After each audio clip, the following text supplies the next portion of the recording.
We sat around the dinner table after Christmas Eve trying to appear like a happy family.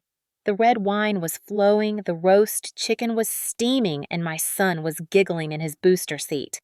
But within minutes, he started coughing violently.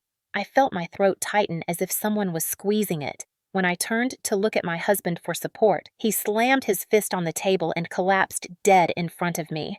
The last thing I heard was my mother-in-law screaming, and my son gasping for air. I don't know who did it, but I had a terrifying thought maybe for once I was in control. The house was wrapped in golden fairy lights, still clinging to the echoes of Christmas. Snow from 2 days before lay lazily across the lawn, now hardened and muddied at the edges from foot traffic. From the outside, anyone passing by would have seen the picturesque aftermath of a perfect holiday. Red bows on mailbox posts, a snowman still standing beside the walkway, and a tall evergreen tree glowing warmly through the large living room window. Inside, Sophie adjusted the collar of her cashmere sweater while helping her son Eli into his seat at the dining table. The 3-year-old boy was humming quietly to himself, still fascinated by the small musical truck he had received from his grandmother. Daniel, her husband, stood at the head of the table, wineglass in hand, going over a toast he planned to give when his co-workers arrived the next evening. Clara, his mother, watched him with unrestrained pride as if he were royalty reciting scripture. To everyone else, this was a normal scene of domestic peace. But for Sophie, it was a daily act, an exhausting charade held together by silence and compliance. Daniel was what everyone called a man of accomplishment. At 37, he was already CFO at a mid-sized tech firm known for his charm in the boardroom and his spotless suits. Friends described him as charismatic. Co-workers admired his ambition. Clara called him perfect. To Sophie, he was the man who monitored the calories on her plate, who timed her showers, who criticized her choice of bedtime stories for Eli, who made her account for every dollar she spent, even though she wasn't allowed to touch their shared account. She had met him at 22 during an internship. He was magnetic, older, and already powerful. She had grown up in a quiet household, the kind that prized obedience over conversation. So when Daniel courted her with flowers and highbrow compliments, she thought it was love. She didn't recognize the red flags. Not at first. And by the time she did, she was already pregnant with Eli and married into a family that saw her as a dependent rather than a partner. On this particular evening, the day after Christmas, Sophie moved like a dancer in a role she did not audition for. She set the table without a word. She poured wine for Daniel and Clara. She cut Eli's vegetables into small, precise pieces. Everything had to be just right. Daniel liked routine. He liked order. He liked when no one interrupted his flow. He liked when Sophie smiled but not too much, spoke but not more than he did, existed but didn't demand anything. Clara, ever the observant queen of this domestic court, sat regally at the end of the table, watching Sophie through eyes lined in expensive shadow. Earlier that day, Clara had handed Sophie a long red dress. It wasn't her style. The neckline was too low, the waistline too tight, but she wore it anyway. Daniel wanted family photos taken in front of the tree. The camera clicked, capturing Eli's giggles, Clara's perfectly arranged hands, Daniel's wide smile, and Sophie's hollow eyes masked behind careful posture. When the photos were done, Clara remarked in front of everyone that Sophie should be grateful to look so presentable despite her limited taste. Daniel didn't defend her. He rarely did. Instead, he winked at his mother as if they shared some private joke. That night, the fire crackled in the hearth while dinner was served. Roast lamb, sweet potato, casserole, green beans, almondine, all prepared by Sophie under Clara's direction. Clara had watched over the kitchen like a commander overseeing an operation. She criticized Sophie's seasoning, adjusted the position of the plates, and finally, in front of Eli, remarked that a proper wife learns to make meals that make her husband proud. Sophie didn't respond. Her silence had long ago become her shield. But inside, something new stirred, not anger, not even sadness, something quieter and deeper, a shift. She watched Daniel chew his lamb, slowly swirl his wine with calculated elegance, and realized that she had memorized every movement, every demand, every sigh. She didn't even need to listen anymore. She could predict everything he would say. He had become a script, but the most terrifying part of living in a script was that your lines no longer belonged to you.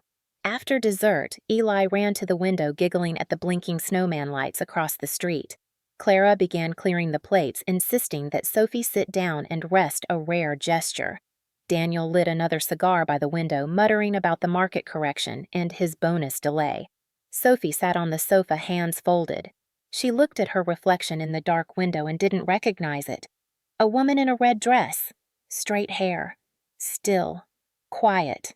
Inside that reflection there was no Sophie, only the shell of someone who had learned to smile on cue and disappear without leaving the room. That was the moment she remembered what Daniel had told her once during an argument he claimed never happened.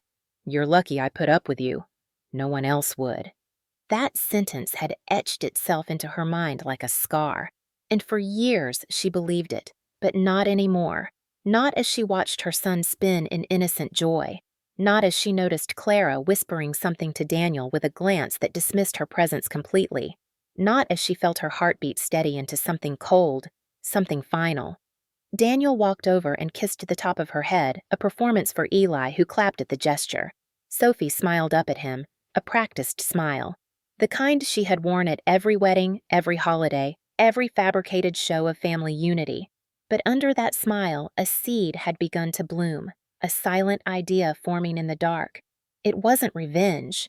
Not yet. It was something more dangerous. Clarity.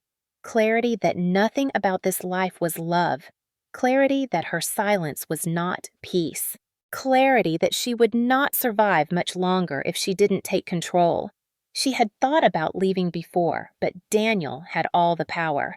The house, the finances, even the custody lawyer he once joked he'd hire if she ever tried to take Eli away. But maybe she thought watching Eli press his nose to the cold window pane, maybe survival didn't have to mean escape. Maybe, just maybe, there was another way. A way to turn the script around. A way to make Daniel play a role he never rehearsed.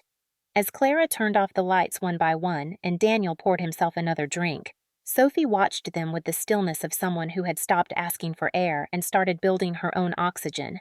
She tucked Eli into bed that night with gentleness and routine, but as she kissed his forehead, she whispered something only he could hear.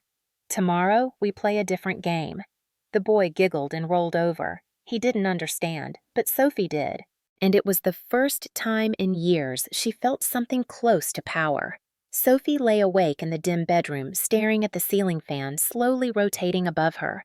The soft, whirring sound had once lulled her to sleep back when she still believed this house was a home. Now it was just another layer of silence, masking everything that screamed beneath. Beside her, Daniel breathed steadily, turned away from her as always. He never cuddled, never held her. Physical closeness only arrived in calculated moments, often after social gatherings, as if to reassert his ownership rather than express affection. She remembered how it all started, how smooth he was, how magnetic. He had picked her out from across a conference room, invited her to dinner under the pretense of networking, and showered her with attention that felt like warmth at the time. She had never been pursued so intentionally. At 22, she thought it was fate.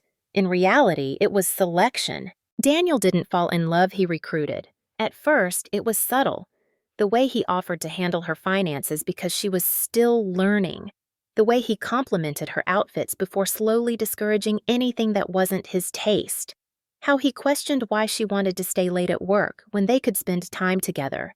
It wasn't control, it was care. She didn't see it until it was too late. The first time he raised his voice, she apologized. The first time he threw a plate across the kitchen, she thought it was her fault for pressing too hard on a stressful day. The first time he slammed her against the wall, she stayed silent for days. Clara had told her that Daniel was a perfectionist, that his father had been the same, and that strong women know how to manage strong men. Sophie believed it. Or she needed to. When Eli was born, Sophie thought things would get better. A child softens a man she believed. It didn't. Daniel viewed Eli as an extension of himself, something to mold and monitor. He didn't play with him, not really. He observed him, corrected him, expected him to be composed at age 2 to sit straight to eat without spilling. When Eli cried after a nightmare, Daniel would scowl and mutter that he had to toughen up. When Sophie tried to console the boy, Daniel would accuse her of babying him. On more than one occasion, Sophie found herself standing between her husband and her child, shielding Eli from nothing more than a raised voice, but even that felt dangerous. She knew Daniel could go further. He just hadn't yet. One night, months before Christmas, Sophie had accidentally dropped Daniel's phone while placing it on the nightstand. The screen cracked slightly. He didn't yell. He didn't curse. He simply stood, walked to the bathroom, came back with a towel, and snapped it at her hand hard enough to welt her wrist. Then he told her to clean the blood off the carpet he said she had scared Eli. That was the moment Sophie began documenting. Quietly. She saved screenshots of texts. She wrote journal entries with dates and times. She took photos of bruises that faded too quickly. She visited a clinic across town when she had a sprained rib and told the nurse she fell down the stairs. The nurse didn't ask further questions. Maybe she saw it in Sophie's eyes. Or maybe she was just tired. Either way, Sophie left with an X-ray copy and a note for her records.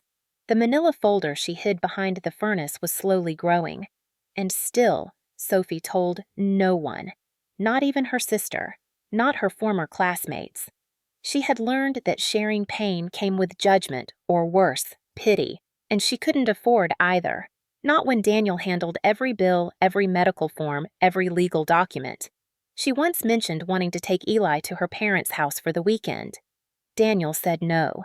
He said the roads were too icy, that Eli had a cough, that he didn't trust her driving. She hadn't driven since. That night he brought home flowers. Sophie didn't know if they were apology or mockery. Her world became small, measured in steps from kitchen to nursery, in glances from Clara, in silences that dragged longer than the bruises lasted. But despite the suffocating pattern, Sophie had kept one thing intact: her mind. She read when she could. She researched quietly. She learned about coercive control, about financial abuse, about the ways predators hid behind smiles and family portraits. She read articles by women who had survived barely. She read legal documents about child custody laws in Pennsylvania.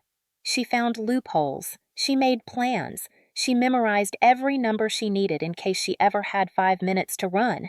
But deep down, she knew something even more chilling: Daniel would never let her go. And no court, no police report, no emergency hotline would save her fast enough if she tried to leave the traditional way. Daniel wasn't just controlling. He was calculating, and Clara was complicit. Sophie remembered overhearing them one night when she pretended to be asleep on the couch. Daniel had poured himself whiskey. Clara had leaned in close and whispered, "You need to protect your legacy, Daniel.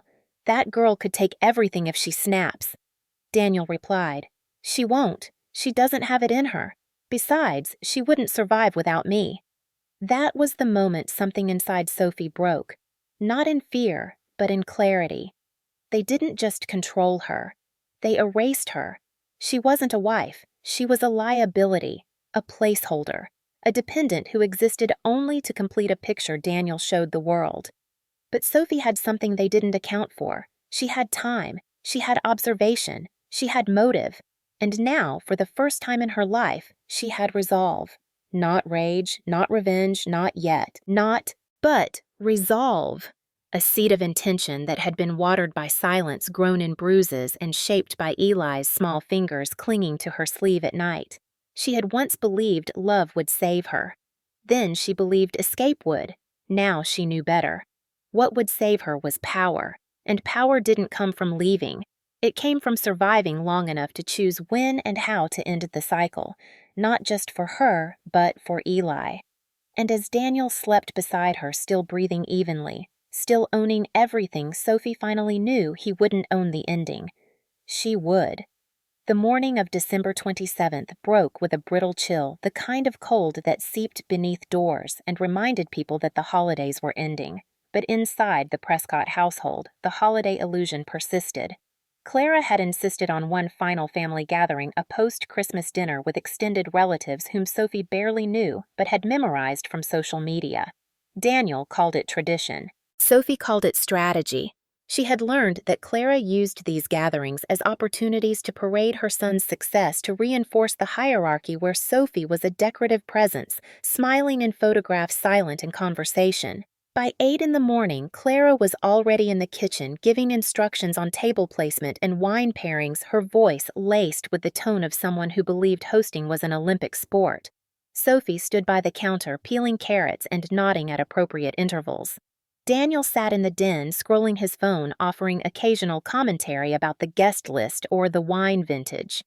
Eli played quietly with his new train set, the one Daniel had bought only after Clara insisted that it was time the boy started understanding mechanical logic. Sophie's mind, however, wasn't on carrots or trains. It was locked onto a memory from the previous evening. After Eli had gone to sleep, Daniel had taken a phone call in the hallway. He wasn't aware that Sophie had been standing just beyond the corner, cloaked in the quiet of the house. His voice had been low but sharp. He told someone to move the transfer ahead of the filing and that she won't even see it coming. The tone was familiar, calculated, dismissive. Later that night, Sophie checked Daniel's home office. The desk drawer that once held his will and joint financial documents was locked. It had never been locked before.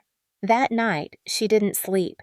She lay awake reviewing everything legal guardianship laws, joint property rights, and a file she had hidden in the laundry vent labeled Sophie Backup, filled with voice recordings receipts and scanned bruises. She knew what Daniel was planning. The only question left was when he would move. Or rather, when she would. By noon, Clara had instructed Sophie to change. She handed her a navy blue silk blouse and pencil skirt items Sophie had never seen before but were clearly meant to flatter. Sophie changed without protest. She no longer reacted to Clara's intrusions. Her silence had become a tool, a shield. Daniel emerged from the shower, dressed in a dark gray blazer and cologne that stung the air like arrogance. He complimented Sophie's outfit, called her radiant, kissed her cheek in front of Clara. Sophie smiled back with dead eyes. She said thank you. She always did. But inside her chest, something else moved, something cold and firm and coiled. The dinner was set for 6 o'clock. By 4, the house was humming with preparation. Sophie watched the catering staff move in and out under Clara's direction. The menu had been planned meticulously: prime rib roast truffle potatoes, grilled asparagus, wild mushroom soup, and a decadent creme brulee to finish. Wine glasses were polished. Silver cutlery gleamed. Daniel rehearsed a short speech he intended to give, something about gratitude, legacy, and the importance of family unity. He made Sophie practice smiling beside him. She did. He never noticed the slight tremble in her hand, or perhaps he saw it and enjoyed it. At 5:30, the guests began to arrive, well-dressed, perfumed people with fake laughter and real judgments. Sophie greeted them politely, accepted compliments on her hair and her good fortune to be married to Daniel. They meant it as praise. She received it as a warning. Eli sat quietly beside her, clutching a toy in one hand and her wrist in the other. Sophie bent down and whispered, "Just stay close to Mommy tonight, okay?" He nodded. Daniel floated through the room like a politician. Clara beamed at every introduction. No one saw Sophie's hands tremble as she poured drinks or corrected a napkin. No one noticed how often she glanced at the kitchen door. But Sophie was not trembling from fear. She was checking timing. In the days leading up to the dinner, Sophie had spent hours reviewing the layout of the kitchen, the wine storage, the food handling patterns. She had also researched allergens' interactions between alcohol and prescription medication and the specific symptoms of low-grade exposure to certain substances. She hadn't purchased poison. She wasn't that reckless. But she had, with help from a forum for domestic violence survivors, discovered a way to simulate the effects of food sensitivity reactions enough to cause a scare without lasting harm. She had never intended to hurt Daniel or Eli. She only needed something to draw attention, something that would allow her to collect evidence of Daniel's true face when things went wrong. She had placed a small amount of crushed walnuts into one of the sauces, just enough to cause discomfort, not danger. Daniel had recently developed a mild tree nut sensitivity, one Clara dismissed as millennial nonsense. Sophie didn't intend to let him die, but she intended for someone to notice when he started reacting, and she had the EpiPen ready in her purse. She wasn't careless, she was precise. At 6 o'clock, Daniel raised his glass and tapped it gently. The room fell silent. He smiled, his eyes scanning the room, then resting on Sophie and Eli. He began his toast with a rehearsed ease, thanking everyone for coming, praising his mother's dedication, and ending with a statement that landed like glass on marble. And of course to my wife Sophie for her loyalty, her grace, and for always being by my side. The guests clapped. Sophie smiled, but inside her chest was a war zone. Not from nerves, but from the anticipation of watching a domino begin to tip. Eli tugged at her sleeve. "Mommy, my tummy feels funny." Sophie's eyes widened. She leaned down. "How funny, sweetheart. Like butterflies." Eli nodded, rubbing his stomach. Sophie reached for his water, added a bit of sugar packet to neutralize anything that might have passed to his plate by accident. She didn't panic. She acted. As she straightened, Daniel paused his speech. His fingers twitched. Then his throat cleared aggressively. He coughed once, then, again louder. Clara rushed forward. Daniel waved her off, muttering something about dry wine. But Sophie's eyes narrowed. Something was wrong. Daniel wasn't reacting to walnuts. His skin was flushing rapidly. His pupils dilated. He grabbed the table edge and dropped his wine glass. Then, with a sound that silenced the room, he dropped to his knees, one hand gripping his chest. The twist had arrived, and it was not part of her plan. The moment Daniel collapsed, time fractured. A fork clattered onto the floor. Someone screamed. Clara rushed forward, her voice shrill, echoing through the dining room as she dropped to her knees beside her son. Daniel convulsed briefly, his eyes rolling back, before locking wide-open mouth agape, as if he had one last thing to say but couldn't push it through his tightening throat. Guests stood frozen wine glasses in mid-air, their horror smothering the air more than any smell of roast or perfume. Sophie didn't move. Her body was still her mind, a furnace of noise. This wasn't what she had planned. The reaction was wrong. The timeline didn't match. Daniel's face had turned a hue of purple she had never seen before. This wasn't a mild reaction. This wasn't discomfort. This was death unraveling in front of her eyes like a thread being yanked from the center of a perfect suit. Someone shouted to call 911. A man began chest compressions. Clara sobbed and slapped Daniel's face, begging him to come back. Sophie finally stood, walking mechanically to Eli, who sat at the table silent, watching with wide eyes and one trembling lip. She lifted him into her arms, whispering, "It's okay, it's okay, it's okay." But it wasn't. The paramedics arrived within minutes. Daniel was declared dead at the scene. Cardiac arrest, they said, initially pending toxicology. The guests, now subdued and fearful, were escorted out by police. Statements were taken. Clara refused to leave her son's side until she was forced to. Her mascara was smeared, but her accusations were sharp. She turned to Sophie as the body bag was zipped and hissed, "What did you do?" Sophie didn't answer. Not out of guilt, out of strategy. Her thoughts moved quickly now, assembling the pieces. Eli had felt discomfort. Daniel had died. But only Daniel, not Eli, not her. That wasn't what she'd prepared for. The walnut traces she had introduced were too minimal to cause more than a rash, a reaction, maybe a trip to urgent care. But this was lethal. It meant only one thing. Someone else had tampered with the food, or the wine, or Daniel, and Sophie had no idea who. That terrified her more than Daniel ever had.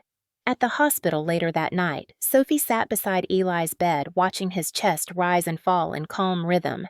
The doctors had found nothing in his system except a mild sensitivity reaction. His vitals were stable. He was okay, but Daniel was gone. Permanently. Sophie gripped the edge of the chair until her knuckles turned white. A nurse entered and told her the detectives were waiting. 2 of them. A tall man with tired eyes and a younger woman with a sharpness to her tone.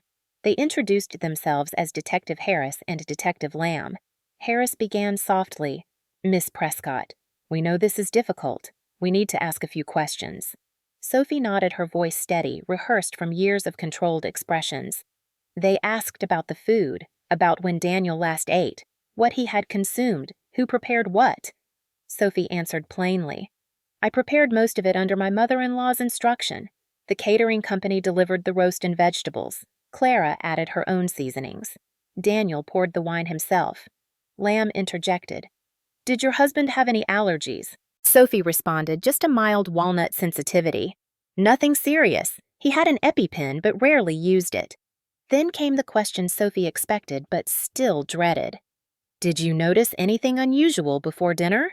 Sophie paused just enough to seem thoughtful but not deceptive. Eli said his stomach felt funny. He didn't eat much. I thought maybe too much sugar. I felt a bit off too. But then Daniel... She let her voice crack. Lamb leaned forward. You also felt symptoms. Yes, slight discomfort. But I didn't think anything serious. Harris nodded, scribbling notes. We'll be running a full tox screen. Early indicators suggest a powerful neurotoxin, not something found in walnuts. Sophie blinked. Then what? We're not ruling anything out. But we're also not jumping to conclusions. The wine bottle your husband drank from is being tested separately. Sophie stared down at her lap, fingers curling.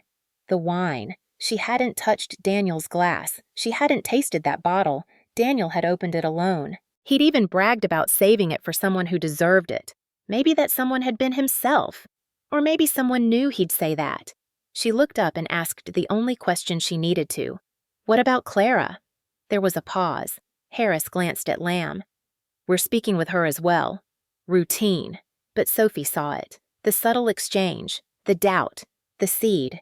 When they left, Sophie pulled her coat tighter and walked over to the window. Outside, the parking lot was silent except for an ambulance idling. Snow began to fall again, soft and indifferent. She closed her eyes and thought back to every moment Clara had hovered over Daniel, the way she stirred his soup herself, how she insisted on seasoning his plate last, how she called him her treasure, her legacy, and how Daniel just days before had been making arrangements to transfer assets keeping Sophie out. Clara would have known. Daniel always confided in her. It wasn't far-fetched to imagine that Clara had seen the writing on the wall. If Daniel divorced Sophie and transferred everything to his name, then to Clara she would win. But if Daniel died suddenly before finalizing the transfer, the current joint ownership would stand. Sophie would get half, and Clara would get nothing. The next morning, Sophie received confirmation. Toxicology results indicated a rare alkaloid compound lethal in small amounts, fast-acting, not present in the food, but traced back to Daniel's personal wine glass. His fingerprints and Clara's, not Sophie's. Harris returned that afternoon. He was colder this time, more professional. Clara's been taken in for questioning. Sophie nodded. The words meant nothing and everything. She knew better than to hope for justice, but she also knew she didn't have to fight this one. Not anymore. That night, she tucked Eli into bed and sat on the floor beside him. He looked at her with sleepy eyes and asked, Mommy, is Daddy in heaven? Sophie paused. She didn't lie. I don't know, baby, but we're safe now. That's what matters. He nodded and fell asleep, clutching her hand. Sophie stared at the ceiling, her heart beating in slow, steady rhythm. She hadn't killed Daniel. She had wanted him to suffer, to lose, to be exposed. But now, he was gone, and she didn't feel relief. She didn't feel grief either, just emptiness, and beneath that, something stronger. Readiness, because the house would fall to her, the finances, the legal proceedings. Everything Daniel had tried to control would now be hers to rebuild, and she would, on her terms. Not his, not Clara's, hers. 3 days after the dinner, Sophie sat in the lawyer's office with a calm expression that masked a mind working in perfect precision. The air smelled of pine wood and paper. Mr. Keller Daniels' longtime estate attorney adjusted his glasses and looked at her with professional concern. He explained that Daniel had recently initiated paperwork to alter his will and financial arrangements. The process, however, had not been completed. Legally, the original joint ownership between Daniel and Sophie remained intact. Half the assets, including the house, the savings accounts, and certain investments, would default to her. The rest, according to the existing will, was directed to Eli as the primary beneficiary with Sophie as his legal guardian. Clara was not mentioned. Not once. Sophie listened, nodded, signed where she was told. When Keller asked if she had any questions, she said, Only one. Has Clara contacted your office? He shook his head. Not since the incident. Sophie thanked him, gathered the documents, and left without looking back. Outside, snow flurried gently. Sophie tightened her coat and breathed deeply. The cold felt honest. That evening, she received a call from Detective Harris. Clara had been released. No charges filed. The evidence, while suspicious, was circumstantial. The wine glass had both their fingerprints, but there was no direct witness. Clara claimed Daniel had poured the wine himself. She claimed she had only touched the glass to toast. Without more proof, the case would stall. Sophie said nothing on the phone. She thanked the detective, hung up, and stared at her reflection in the hallway mirror. Clara had done it. Sophie felt it in her bones, but proving it wasn't her concern anymore. Clara had taken the risk. Clara had lost her son. And Clara had failed to keep the fortune she coveted. That was punishment enough. Sophie didn't need prison bars to feel vindicated. Sometimes justice looked like silence. Sometimes it looked like complete irrelevance. 2 weeks later, Clara came to the house. She stood on the porch, wrapped in a gray wool coat, eyes, sunken voice, brittle. She asked to come in. Sophie stood in the doorway for a moment, then stepped aside. She didn't offer tea. She didn't ask about her health. They sat across from each other in the living room, where the Christmas tree still stood brittle and drying but untouched. Clara looked around with hollow eyes, then said, "You think I killed him?" Sophie didn't answer. Clara continued, "He was my only child. My life. I would never harm him." Sophie leaned back slightly, her tone level. "That depends on what you define as harm." Clara's lip twitched. "You benefited from this. Everything landed in your lap. I should have known that girl with nothing would end up with everything." Sophie smiled faintly. "That's the thing. You always thought I was nothing, but I was the one holding everything together." Clara's eyes narrowed. "Daniel deserved better." Sophie tilted her head. "He deserved truth, and that's exactly what he got." There was silence. Clara stood slowly, adjusted her coat, and walked to the door. Before leaving, she turned. "You're not as clean as you think, and you'll never be more than what you were an ornament." Sophie smiled wider, now cruel and measured. "Perhaps. But even an ornament can shatter glass when thrown hard enough." Clara's eyes flashed, but she said nothing more. The door closed behind her like a verdict. Sophie exhaled slowly. She didn't shake. She didn't cry. She had already done that for years. Now she moved forward. In the weeks that followed, Sophie hired a financial advisor. She opened new accounts in her name. She transferred ownership of the house and updated legal guardianship paperwork for Eli. She canceled Daniel's magazine subscriptions, closed his golf membership, and donated his suits to a shelter without ceremony. Each action was deliberate. Each deletion was a declaration. She didn't keep photos. She didn't visit his grave. When friends and neighbors asked how she was, she replied with a practiced warmth, "We're adjusting. Thank you." Inside, she felt nothing for their concern. Concern from people who had seen her bruises and said nothing. Concern from people who called Daniel a good man. She didn't need their words. She needed space, and that was what she finally had. She began writing. Not a diary. A document. A record of everything. The patterns, the conversations, the subtle ways control had infected every corner of her life. She wrote not to relive, but to understand. And then she turned it into a blog. Anonymous at first. Just a place where women could read and see themselves. The messages came in slowly, then faster. Women from all over saying they felt seen, heard, understood. Sophie responded carefully, always offering information, never advice. She wasn't a therapist, but she knew how to survive. That was her qualification. One day, a message arrived from a woman named Rachel. She had been following the blog and recognized a pattern. Sophie had described a man who isolated his partner financially, who discouraged her from working, who tracked her phone. She said, "I thought I was paranoid until I read your post. Now I know I'm not crazy." "Thank you." Sophie stared at the message for a long time. Then she typed, "You're not crazy. You're just not alone anymore." That night, she closed her laptop, kissed Eli goodnight, and stood in the hallway staring at the spot where Daniel once hung his coat. She whispered, "Not alone anymore." And it was true.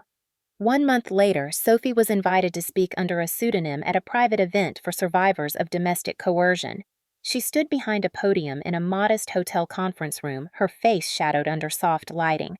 She told her story without names, without theatrics, just facts, just silence filled with weight. At the end, someone asked her, "Do you forgive him?" Sophie paused. The room was still. "No, I don't. Forgiveness is not an obligation. It's not required for healing. I don't need to forgive someone who was never sorry. I need to live. That's enough." The applause was quiet, but meaningful. Afterward, a woman hugged her. Another gave her a folded note. Sophie didn't cry. She didn't collapse. She walked out into the cold night, pulled her scarf tighter, and smiled to herself. Daniel was gone. Clara was silent. And for the first time, her voice was heard by people who mattered. Not because of his name, but because of hers. And that was more powerful than any courtroom sentence, because it meant she had taken what was meant to destroy her and turned it into something untouchable. She hadn't just survived. She had rewritten the ending. By the time spring returned to the city, the snow had melted into memory and the world moved forward as it always did, indifferent to who had died and who had barely survived. But inside a modest brick home on a quiet street, Sophie was rebuilding something no one could see from the outside. Not just a life, but a new identity, one that didn't belong to Daniel or to Clara or to anyone who had ever tried to write her story for her. The house had changed. The rooms, once silent with submission, now held music in the afternoons and laughter from a little boy who no longer walked on eggshells. The furniture Daniel had picked out with such arrogance had been sold piece by piece, replaced by softer, warmer pieces Sophie had chosen herself. The dining room was no longer a shrine to performance. It was now Eli's art gallery with his crayon scribbles framed beside photographs of them hiking in the park. In the kitchen, Sophie cooked meals without fear of critique. No one watched her chop onions. No one timed her sauce. And every night she and Eli ate in peace. Sophie had returned to school part-time. Law classes this time. Not because she wanted revenge, but because she needed fluency in the system that once made her feel powerless. She sat in the back of the classroom quiet, but confident, absorbing everything. Her professors were intrigued by her focus. She never raised her hand to show off. But when she did speak, people listened. Her insights cut through legal hypotheticals with precision. She had lived the theory. She didn't need to imagine what victims endured. She had tasted it daily. That gave her an edge no textbook could teach. Meanwhile, her blog gained traction. What began as anonymous posts transformed into a resource shared in private Facebook groups, whispered about in shelters, cited in quiet conversations between women who dared not speak too loudly. Sophie still wrote under a pseudonym, not because she was afraid, but because she understood something deeper. Her name didn't need to be known, her truth did. The stories she published weren't just her own. They were mosaics drawn from the messages she received daily from women who had survived worse and from those still trapped. She responded to as many as she could. Sometimes she just listened. Sometimes she pointed them to legal resources. Sometimes she just said, "I believe you," and somehow that was enough. Then, one day, an invitation arrived in her inbox. A small nonprofit working to support women affected by coercive abuse was hosting a conference. One of their speakers had dropped out last minute. A board member who followed her blog had suggested her. They offered to pay for travel and hotel. All they asked was that she speak, not just as a survivor, but as someone who had transformed survival into action. Sophie hesitated. Public speaking had never been her strength, but she also knew this wasn't about performance. It was about truth, and truth had carried her this far. She accepted. 2 weeks later, she stood backstage at a small auditorium in front of a velvet curtain, adjusting the microphone clipped to her sweater. Her hands didn't shake. Her heart beat steadily. She heard the moderator introduce her as a writer, a future lawyer, and a survivor who had turned silence into strength. When she stepped onto the stage, the applause was warm and welcoming, not thundering. That was fine. She wasn't here to be cheered. She was here to be heard. She spoke plainly. No dramatic pauses. No tears. Just truth.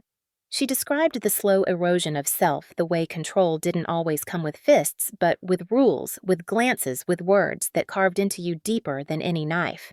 She spoke about being told she was lucky about being dressed up like a doll for photos while being erased behind closed doors. She spoke of how hard it was to leave not physically, but emotionally, because the world teaches women to stay, to endure, to forgive. And then she said the one line that she hadn't written in her notes, the one that rose from somewhere beneath her ribs. I didn't kill my husband, but I stopped saving him. That line echoed through the auditorium like a confession and a liberation at once. She let it linger, and then she added, I had to choose between his life and mine. I chose mine. I chose my son's, and I would choose it again. There was no applause at first. Hey, just stillness. Then someone stood, then another. Then the room rose in quiet recognition. Not celebration, respect. Afterward, women came to her one by one, each with a story, each with eyes that told her they understood. Sophie didn't cry, not because she was cold, but because she had already shed every tear in the years she lived in Daniel's shadow. Now she lived in her own light. Later that night, alone in her hotel room, she stared out at the skyline. Lights twinkled like quiet stars. She thought of Clara, who had tried to call twice in the past month. Sophie hadn't answered. She didn't block her. She didn't rage. She simply let the silence answer for her. Clara was nothing now, a ghost of a hierarchy that no longer existed. Daniel had tried to build a legacy on Sophie's back, but Sophie had built something stronger on her own terms.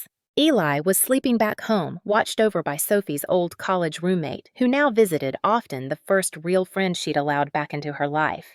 The boy had grown into laughter again. He no longer flinched when a door slammed. He no longer asked if he'd done something wrong when someone raised their voice. That, more than any financial security or professional milestone, was Sophie's measure of success. She opened her journal, the one she now used not to record pain, but to document milestones. She wrote, Today I stood in a room and told my story without trembling. I am not a victim anymore. I am a witness to my own strength. She closed the book, turned off the light, and whispered into the dark, not as a prayer, but as a truth she now believed without question. He tried to erase me, but I rewrote myself, and I'm never going back. 2 days later, she returned home. Eli ran to her with arms wide, shouting "Mommy," as if it had been months. She picked him up, spun him gently, and kissed his cheek. He smelled like apples and sunlight. He looked at her seriously and asked, "Did you win?" Sophie smiled. Always. And she meant it.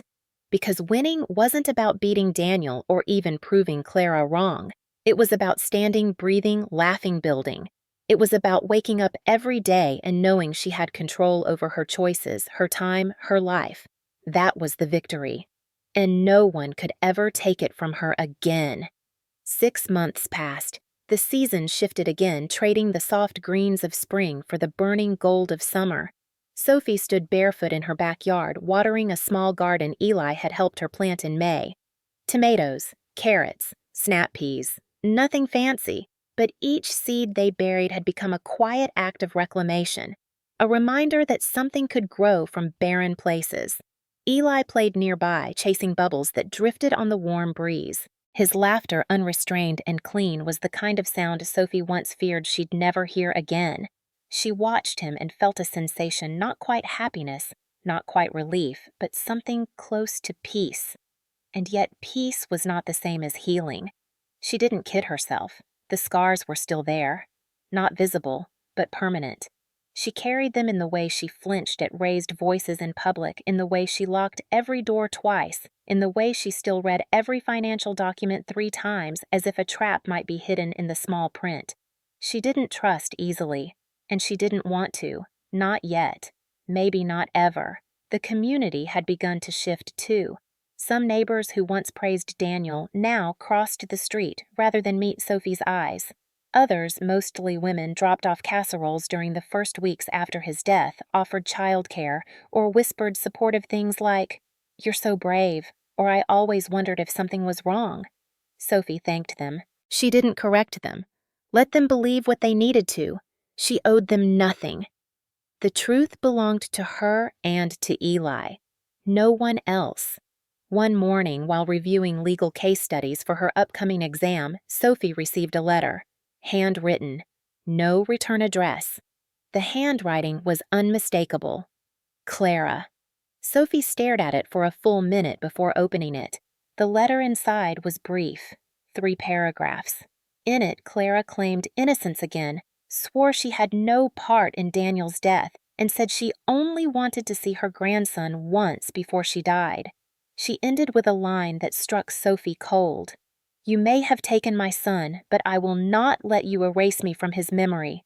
Sophie read the sentence twice, then folded the letter and slid it into a drawer beside others she'd collected texts from Daniel. She had never deleted old birthday cards he'd signed with perfect cursive, and the incident report she had never shown the police the one that included audio from a night Daniel had shouted, "I own you, and no one will ever believe you." She thought about writing back, not to argue, not to explain. Just to say you erased yourself the day you chose to protect him instead of me. But she didn't. Some dialogues deserve silence. Some cycles die only when you stop spinning them. Instead, she turned her focus to something else. A custody case she'd taken interest in a mother denied her children after her husband presented manipulated financial records and claimed emotional instability. Sophie reached out to the woman through her blog, connected her with legal aid, and offered to review the woman's testimony. It wasn't formal, but it mattered. Every word she typed, every legal clause she decoded was a step further from the life she once endured, and closer to the woman she was becoming. By the end of summer, Sophie was offered a paid position with a nonprofit dedicated to domestic abuse education. It wasn't full-time, but it was hers. She took the job, balanced it with school and parenting. Each week was a whirlwind: classes, clients, playground visits, grocery runs, case briefings, story drafts. But within that chaos, there was rhythm, purpose. Her life no longer revolved around survival. It moved toward creation. Then came September, Eli's first day of preschool. Sophie dressed him in a navy shirt and jeans he'd picked himself. He held her hand tightly outside the classroom, his small fingers squeezing hers. "You'll be okay," she whispered. "I'll be right here after." He nodded, brave but blinking fast. Inside the room, other children cried. Some clung to their mothers. Eli walked in slowly, then turned back for one last look. Sophie smiled and waved. He smiled back. That evening, when he returned home and she asked how his day went, he said, "I told them my daddy died and my mommy is strong." Sophie didn't respond at first. She knelt down, looked into his eyes, and said, "That's true. All of it." Then she hugged him long enough for her chest to stop shaking. That night, as Eli slept, Sophie sat at her desk and opened a new document. The title at the top was simple: A Legacy Without Violence. She wasn't sure what it would become: a memoir, a handbook, a series of letters, but it would be hers. A record not just of pain, but of what came after. The pages filled slowly. She didn't write chronologically. She wrote in moments. The first time Daniel called her worthless. The first time Eli fell asleep on her chest and she promised she would protect him. The night she switched the wine glasses before dinner and Daniel caught her hesitation but misread it as submission. The time Clara called her a leech. The first breath of silence after Daniel died, and the moment she realized that her survival wasn't the ending. It was the beginning of something larger than she had ever dared to imagine. One paragraph stood alone. She typed it carefully. "I do not forgive him. I do not owe forgiveness. Survival is not built on forgetting. It is built on choosing what comes next. And I chose this." The next morning, Sophie and Eli went for a walk to the lake. The air was crisp with early autumn. Leaves scattered across the path. As they sat on a bench, Eli pointed at a small group of ducks and said, "That one looks like it's leading." Sophie followed his gaze and nodded. "Sometimes the quiet ones are the strongest." Eli leaned his head against her shoulder. "You're quiet, Mommy." Sophie smiled. "Yes, but I'm not weak." He looked up. "I know. I tell people you're a superhero." Sophie's eyes stung, not from pain, but from the sudden realization that her son didn't remember the shouting, the slammed doors, the broken plates. He remembered stories, hugs, walks, strength. She had broken the cycle. She had buried the monster and built a home on the grave. Later that week, she received another letter, this time from the police department.